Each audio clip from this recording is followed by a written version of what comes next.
Thanks as always to our partner, Fortified Health Security. No matter where you're at in your cybersecurity journey, Fortified can help you improve your cybersecurity posture through their 24/7 threat defense services or advisory services delivered through Central Command, a first of its kind platform that simplifies cybersecurity management and provides the visibility you need to mature your program.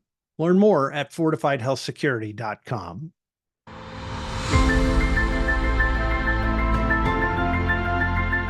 Hi, I'm Drex DeFord, a recovering CIO from several large health systems and a longtime cyber advisor and strategist for some of the world's most innovative security companies. And now I'm president of This Week Health's 229 Cyber and Risk community, and this is UnHack the podcast, a mostly plain English, mostly non-technical show about cybersecurity and risk and the people and process and technology making healthcare more secure. And now this episode of UnHack the podcast. Hey everyone, welcome to UnHack the podcast. I'm your host, Drex DeFord, and today we're going to talk about some of the completely free and really cool stuff that's produced by the Health Sector Coordinating Council's Cybersecurity Working Group, and it's the government, and so there's a long acronym for this, but we'll just shorten that to CWG for today. Health Sector Coordinating Council's Cybersecurity Working Group, or CWG, is composed of more than 400 industry and government organizations that work together to develop strategies to address cyber challenges in the health sector.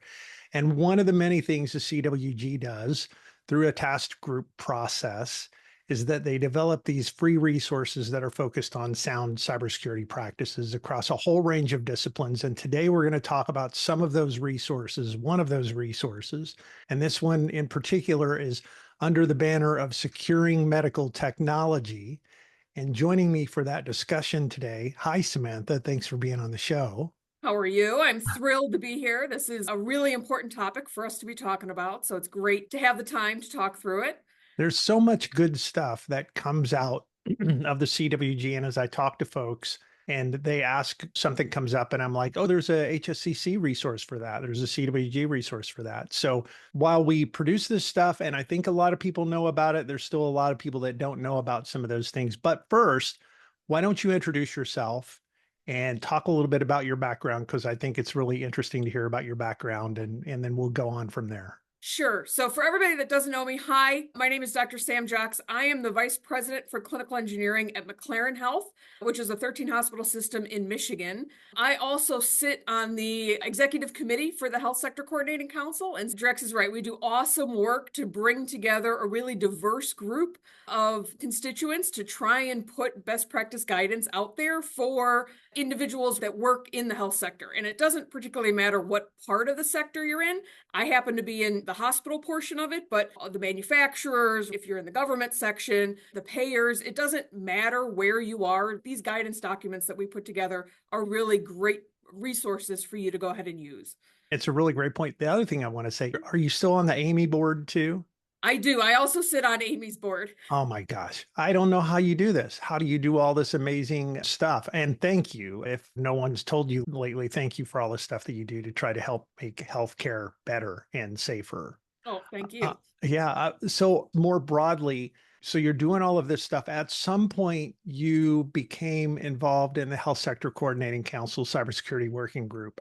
How'd that happen? So it was actually when we started this project, oh God, now 4 or 5 years ago, I had a colleague who wanted some individuals who knew about medical devices, right? And hospital CISOs know enough to be dangerous about medical equipment, but they're not what I would call subject matter experts, right? And so they were looking for individuals a little bit more knowledgeable on the medical device side. And so obviously I'm relatively engaged in a bunch of different organizations, and somebody tapped me on the shoulder and said, come look at what we're doing in the HSCC and see if this is something interesting you'd want to be involved in. And so I got involved in this document we're going to be talking about today, and eventually over the years made my way up through the leadership organization of HSCC, and now obviously sit on the executive committee. Yeah, so that's great. So you're one of the leaders on the team that's created what is probably one of the most, I'm not trying not to fanboy out here too much, but it's one of the most extensive documents in the CWG library. It's called Managing Legacy Technology Security. The acronym is HIC-MaLTS. And you and a lot of other folks, all volunteers, you put a lot of time into sort of building this resource. Why did HSCC and you feel this was such an important topic? And then we'll talk about the document. Sure. So part of the issue that occurs in the medical device world is that hospitals and health systems have a lot of technology, and that technology is not necessarily supported, right? Medical devices that exist in the healthcare environment exist there for a very long time. If you're in the IT world, there tends to be a very good life cycle around computers and servers, and we put a lot of money into that life cycle. On the medical device side, the life cycle of those devices is much longer. We may keep a device 7, 8, 10, 12 years, and that causes issues, obviously, when we're talking about things like operating systems and IT security items that we need to go ahead and try and secure. And so we have a lot more legacy devices, right? And managing those gets to be very complicated. And so understanding different alternative ways that you can secure your technology when they're not actually supported is something that was very important for us to put some guidance around. We know organizations need to go ahead and replace some of this technology, but it's also a huge financial, logistical, and operational burden, and they can't necessarily do it at the pace that our manufacturers really need them to do it. So this guidance really helps both sides of the aisle understand exactly what we can do to ensure that our healthcare organizations and that our entire ecosystem stay secure. Yeah.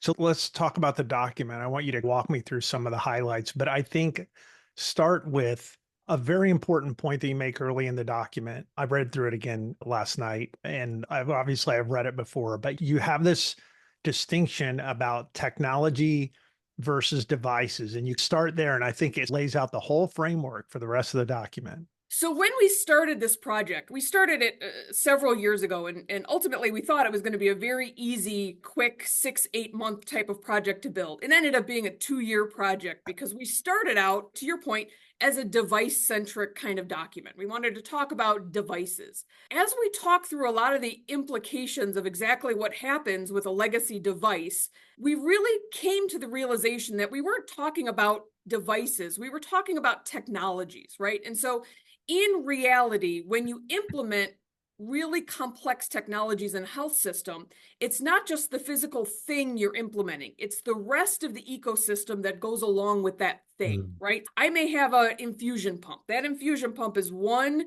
endpoint device that I do need to manage, but I also have to care about the network it sits on. I have to care about the server it talks to. I have to care about the application that sits on that server. I have to care about how that talks then back to the manufacturer. That ecosystem becomes incredibly complex. And I have to care about securing not just my infusion pump, but the entire chain of that technology and ensuring that technology chain is secure, but also ensuring that technology works in the way that's intended from an FDA medical device kind of perspective. Throughout this process, this multi-year process we went through to create this document, we changed our language. And to your point, we actually talked about it very early in the document.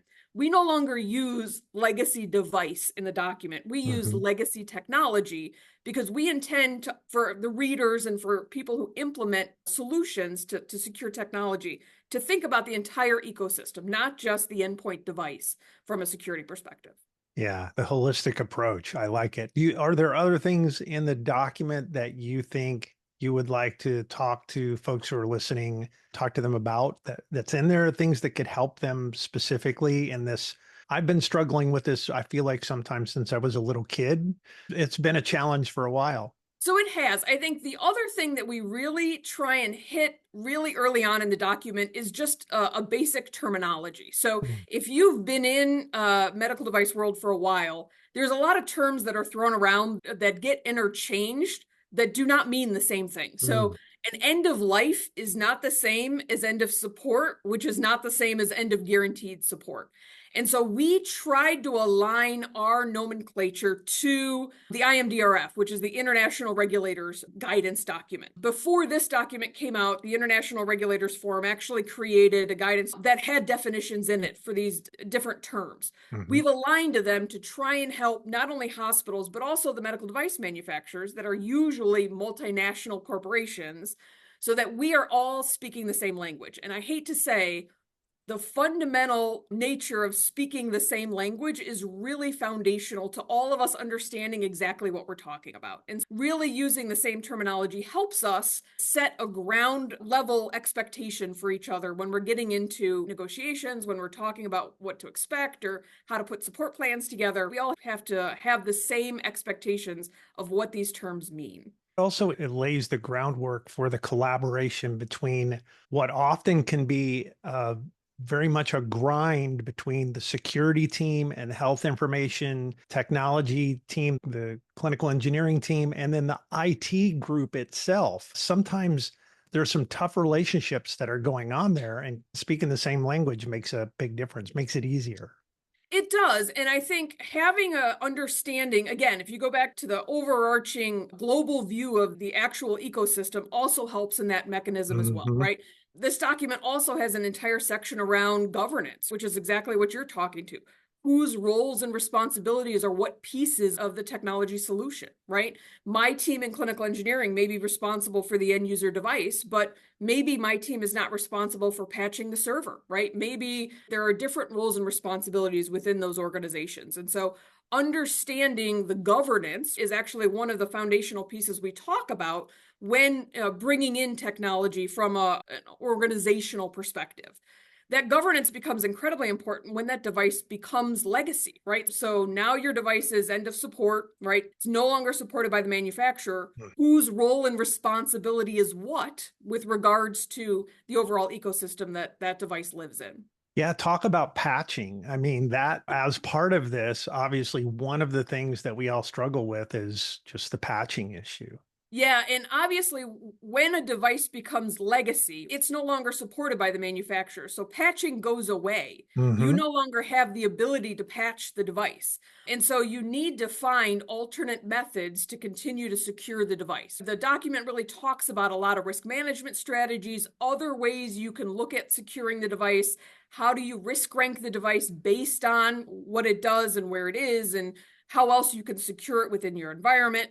It also talks about how you can transfer risk. So there's a risk transfer framework in the document Hmm. that talks about a unique way, and I'm going to say unique because it's actually not documented anywhere else in any other document we're aware of, but a way that you can actually transfer risk from the medical device manufacturer to the health system, should the health system want to patch devices without validation of the patches by the medical device manufacturer. And there are Hmm. large health systems who have the capability of testing patches locally and actually sending patches out to those devices without the medical device manufacturer doing that validation and verification. If you as a health system are listening to this and you want to continue patching with standard Microsoft patches, there is a framework in this document that you can look at, and I would recommend that you evaluate to determine whether or not you want to take that risk on as a healthcare organization.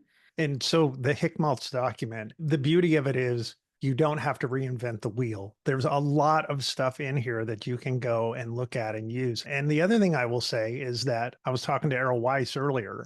So many of the documents that are in the HSCC CWG collection in the library, including this one, anyone can use, not just healthcare organizations, other industries who take a look at this. If you just take out the word healthcare, you have legacy problems, you have these legacy challenges. So the document's really valuable to them too. One of the things you call out in here is smaller and mid-sized organizations and their challenges and different approaches to this compared to the larger organizations. Talk a little bit about that. Sure. So we all understand that there are haves and have-nots from an organizational perspective. Large organizations have a lot of resources that are able to do some really unique things from a security perspective. Small and mid-sized organizations may not have those resources. And I really think that this document helps all of those organizations based on whatever resource capabilities that they have. I think some of the foundational items that we talk about in this document, like communications, they benefit everybody, right? Mm-hmm. You should have the appropriate coordinated vulnerability disclosure program. You should be talking about technology lifecycle. You should have a risk management program.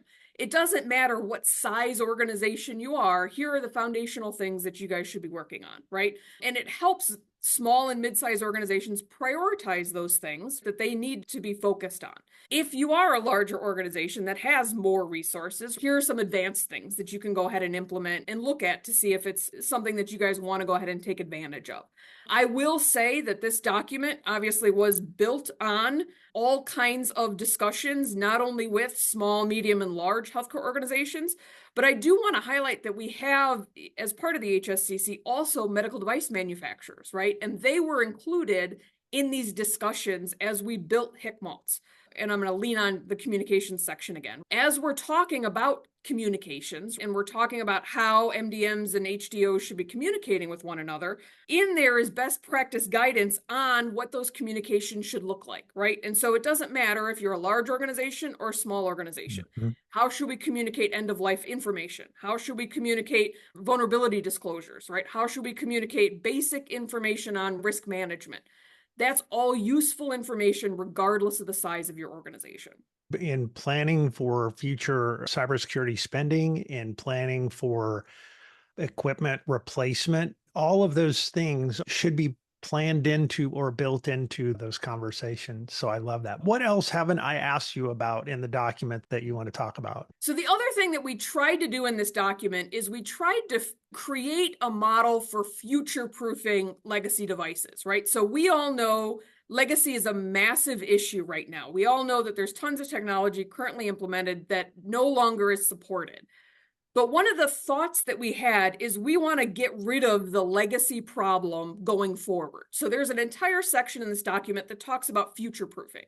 And so this really is a way for organizations to try and think forward when you're building or when you're buying new technology to try and mitigate the future legacy issue. And so again, it doesn't matter if you're a small organization or a large organization, it talks about how you should assess a product, how you should acquire a product, how you should put together contractual obligations and support that product throughout its life cycle to mitigate the issues you have when a product goes to a legacy status. And so I think that's also a unique aspect of this document. The thought that we could potentially in the future get rid of the word legacy is really astonishing. Obviously, it's too soon for us to say that's been successful, but I think trying to future-proof this problem is one of the ways we're going to get out of this issue that we have. There's no easy solution for the legacy problem, but if we continue to try and mitigate the issues that we have going forward, we can try and resolve the issues that we're seeing in a future state. I wish we would have done that better 4 years ago. I wish we would have thought more about this 4 years ago. But even if you think 5 or 6 or 7 or 8 years ago, like a lot of this stuff, we didn't have the cybersecurity challenges in the form that we have today. We didn't have the networks or infrastructure that we have today. The best time to try to figure this out now is going forward. How do we keep these things squared away? And the opportunities there with HIC-MaLTS, language, good examples, all of that. It is. And I will say, for those of you that are picking up the document for the first time, the document will seem slightly overwhelming to you. It is 100+ pages of information. I will tell you that it is broken down in a way that you don't have to read all of it at once, and you don't have to linearly take in the information all at once. Look at the table of contents, look at the topic that you guys are struggling with at this point, and just jump to that section. We built the document in a very modular format so that you can use what is important to you today and continue going back to it in the future as you need additional topics. It is a wealth of information, but I can see in some instances, and some people have provided feedback, that it is slightly overwhelming because it is a very large and robust document. Yeah, it is. When you open it up, it is scary. But like you said, the way that you've written it and the language that you've written it in actually is very approachable. And thanks for being a part of that. All this is available for free to healthcare organizations, right? They can get their hands on the document. We'll post the link to the Health Sector Coordinating Council Cybersecurity Working Group, CWG, all of the documents, and this one in particular when I air this episode. Hey, thanks for being on the show today. I appreciate it. Anytime. I'm happy to talk about the HSCC and all the wonderful work that it's been doing. That's a wrap for this episode of UnHack the Podcast. Do me a favor and share this episode with your peers. And by the way, your feedback matters, so please subscribe and rate and leave a review wherever you listen to podcasts. I'm your host, Drex DeFord. Thanks for spending some time with me today. And that's it for UnHack the podcast. As always, stay a little paranoid. I'll see you around campus.